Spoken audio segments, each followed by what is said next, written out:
Welcome everyone to Celebrate Hamilton 2023.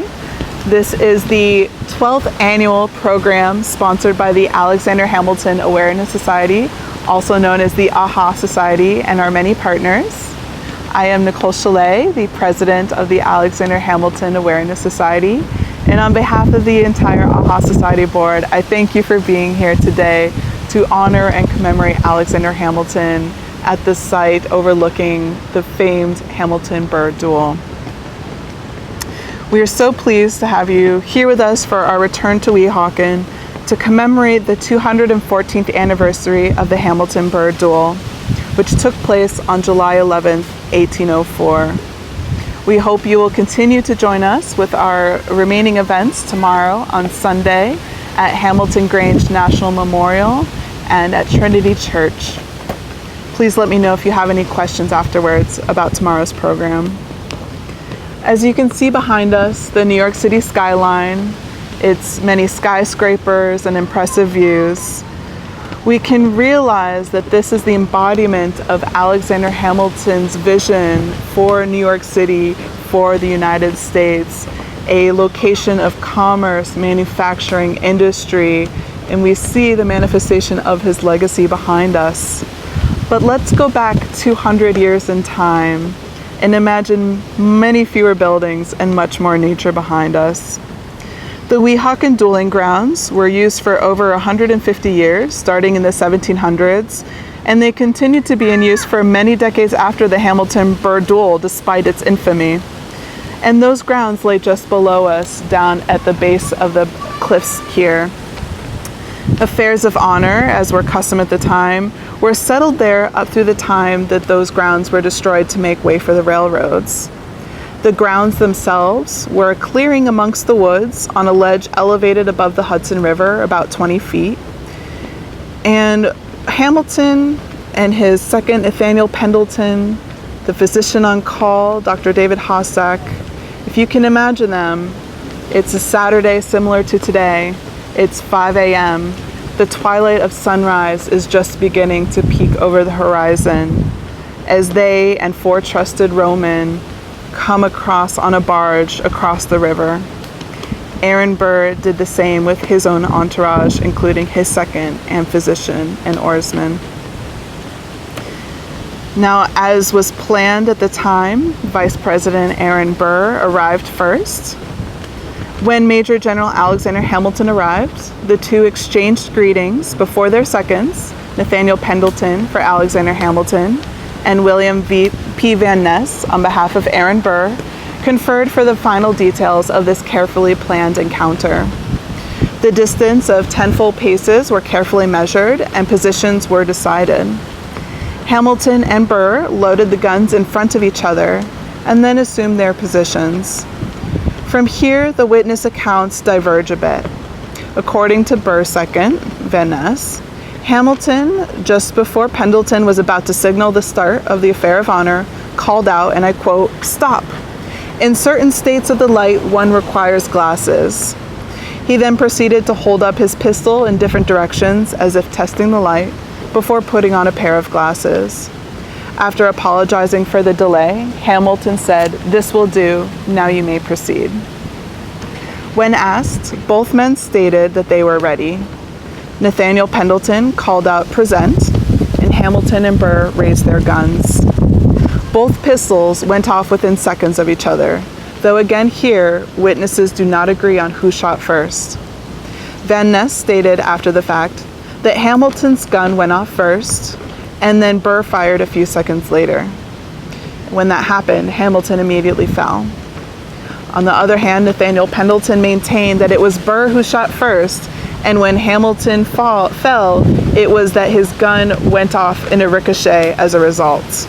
What is known for sure is that the bullet of Burr's gun lodged itself in Hamilton's side, and he fell instantly and went unconscious. Burr's first instinct was to go towards Hamilton as he lay fallen to check on him. But as Pendleton called out for David Hossack to come quickly, William Van Ness quickly encouraged Burr to turn away and leave the field and get back into the boat so that David Hossack and the other bargemen quickly approaching that had accompanied Hamilton would not be able to recognize and testify against Burr if it came to it. Burr and his entourage returned immediately to the city. Hamilton was carried back to his own barge, still unconscious, but during the process of being moved, briefly revived. The first words, according to his second, that he uttered after recovering his ability to speak was to say, quote, "Pendleton knows I did not mean to fire at Colonel Burr the first time." He had previously shared with Pendleton and in letters to his wife that he planned to throw away his shot and not shoot at Aaron Burr. Aaron Burr, of course, could not have known that at the time. But as the boat returned across the Hudson River, the pistol which had been used by Hamilton in the rush of return had just been left loose, lying in the boat, not returned to its case. When it was picked up by one of the boatsmen to store safely, General Hamilton said, quote, "Take care of that pistol. It is cocked. It may go off and do mischief." So again, in that moment, he believed that his gun had not gone off. Now that mystery remains with us as the diverging accounts continue.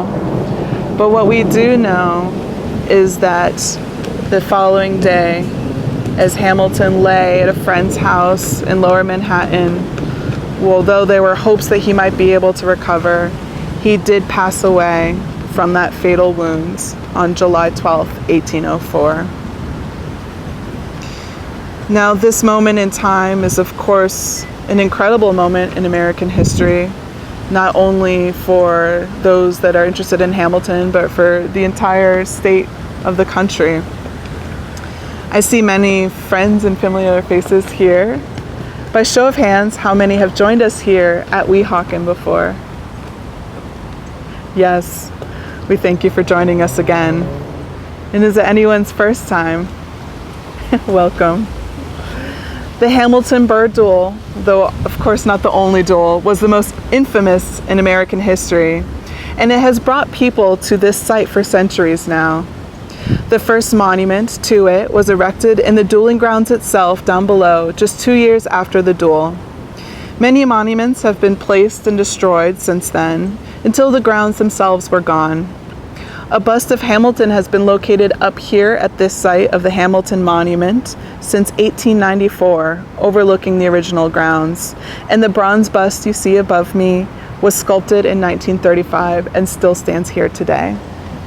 Behind that bust, you will see a boulder, which is from the original dueling grounds and has connection to that site which no longer exists, and which legend claims Hamilton himself rested upon after receiving the fatal bullet to his side. Being here at Weehawken is a moment of remembrance, of reflection, of introspection, of the events of that day, of how a cultural practice and rivalry took a man's life earlier than it should have, and how this country lost a founding father who contributed so much and still had so much to give at that time. That is why we gather here. To come together to mark a moment in history that took place here means that the duel and Alexander Hamilton means something to each of you. And we want to hear the stories of what drew you here. For the remainder of our time here, let us all mingle. Let us admire the monuments, the stone down below, the view of Hamilton's legacy of New York City, to take pictures, and most importantly, to join together, to share our personal connections to Hamilton, to this site, with each other. Thank you again for being a part of this memorial gathering, and we hope to see you again at our future events to continue honoring Alexander Hamilton's life and legacy. Thank you.